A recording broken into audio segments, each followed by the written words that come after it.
Le but de cette vidéo est d'apprendre à évaluer la rentabilité économique d'un investissement. L'investissement s'enregistre comptablement au débit dans un compte de classe 2 pour le coût d'acquisition hors taxe.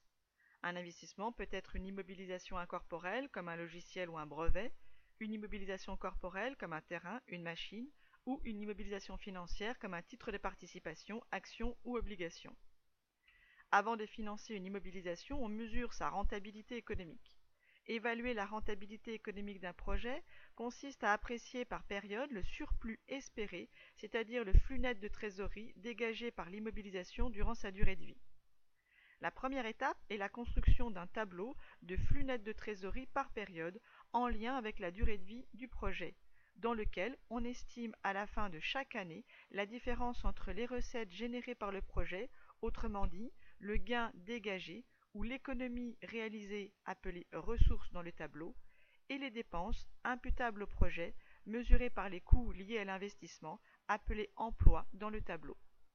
Attention, la rentabilité économique du projet est déterminée en avenir certain et indépendamment du mode de financement, c'est-à-dire que l'on considère que le projet est financé sur fonds propres par autofinancement. Quelles sont donc les dépenses inhérentes au projet appelé emploi? C'est tout d'abord le coût hors taxe de l'immobilisation qui inclut les frais accessoires comme les frais notariés d'études, de formation du personnel, d'installation du matériel, après avoir retranché les réductions éventuelles comme la cession du matériel remplacé ou l'obtention de subventions. L'autre dépense concerne le besoin en fonds de roulement issu du cycle d'exploitation. Il s'évalue en faisant la valeur brute des stocks et des créances moins les dettes fournisseurs. Le besoin en fonds de roulement varie en fonction de l'activité, c'est-à-dire en fonction du chiffre d'affaires. Au début de l'année 1, le besoin en fonds de roulement est l'avance de trésorerie nécessaire pour financer le développement de l'activité générée par le projet. En effet, concrètement, l'entreprise dépense avant d'encaisser, puisqu'elle achète les biens, les matières premières, afin d'alimenter les stocks et produire.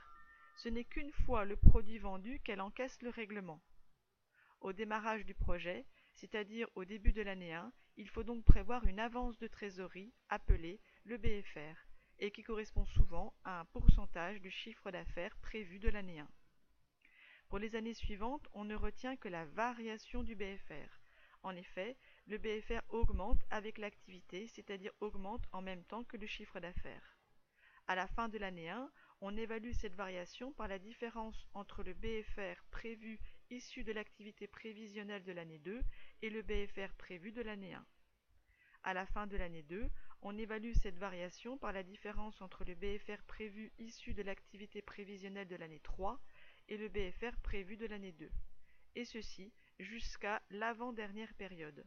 En effet, le BFR au-delà de la durée de vie n'ayant pas été évalué, on ne pourra pas calculer la variation du BFR durant la dernière année de vie du projet.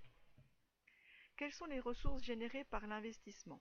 Il y a tout d'abord la capacité d'autofinancement d'exploitation prévisionnelle impulsée par le projet. Ce projet ne dégagera une cave d'exploitation qu'à la fin de la première période. Pour calculer cette cave d'exploitation à la fin de chaque période, on établit un tableau. Pour rappel, la CAF est une ressource interne générée par les flux de trésorerie à l'issue d'une année d'activité.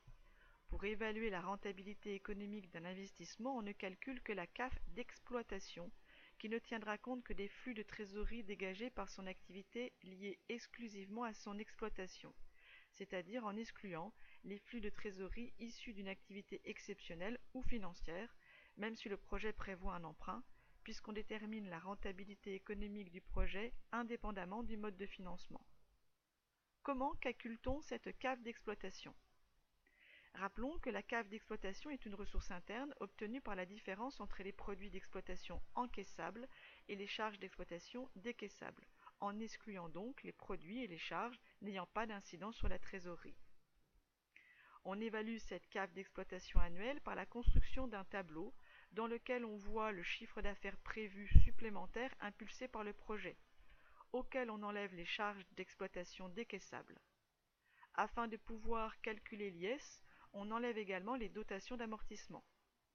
Le résultat imposable, c'est-à-dire le résultat d'exploitation avant impôt, est égal à la différence entre le chiffre d'affaires prévisionnel et les deux lignes de charges, soit les charges d'exploitation décaissables et les dotations d'amortissement.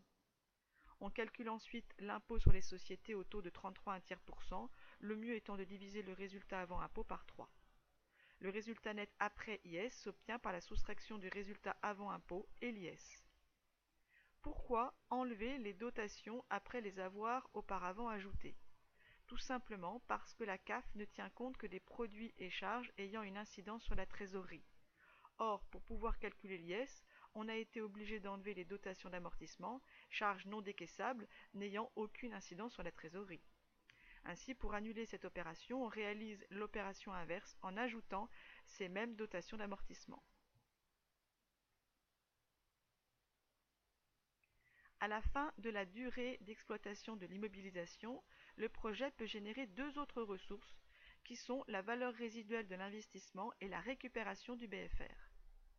À la fin de vie de l'immobilisation, l'entreprise estime la valeur potentielle de revente du bien à l'expiration de son utilisation. Cette valeur peut correspondre à son prix de revente sur le marché de l'occasion ou à la VNC, valeur nette comptable de l'immobilisation.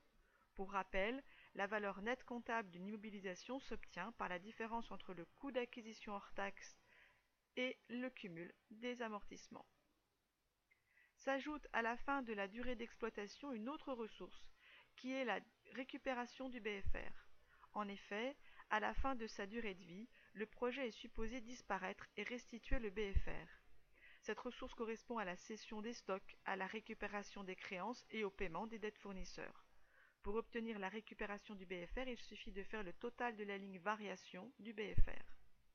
À la fin de chaque période, en faisant la différence entre les flux entrants liés aux ressources et ceux sortants liés aux emplois, on obtient le flux net de trésorerie.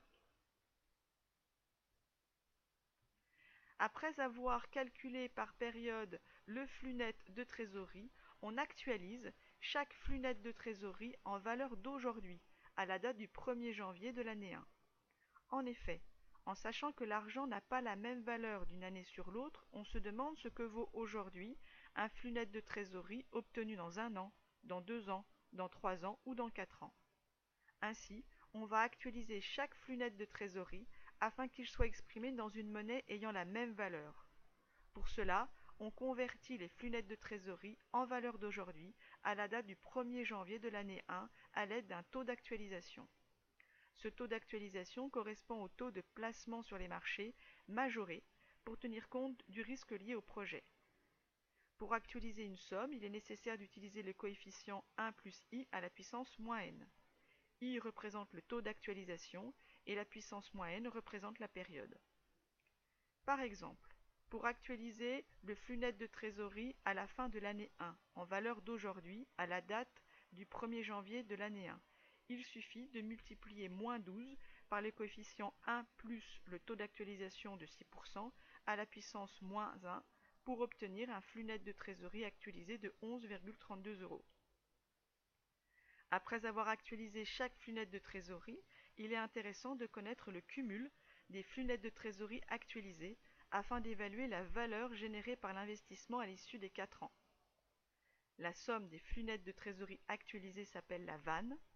Si cette vanne est positive, le projet est déclaré rentable, ce qui n'est pas le cas dans notre situation puisque la somme des flux nets de trésorerie actualisés est négative.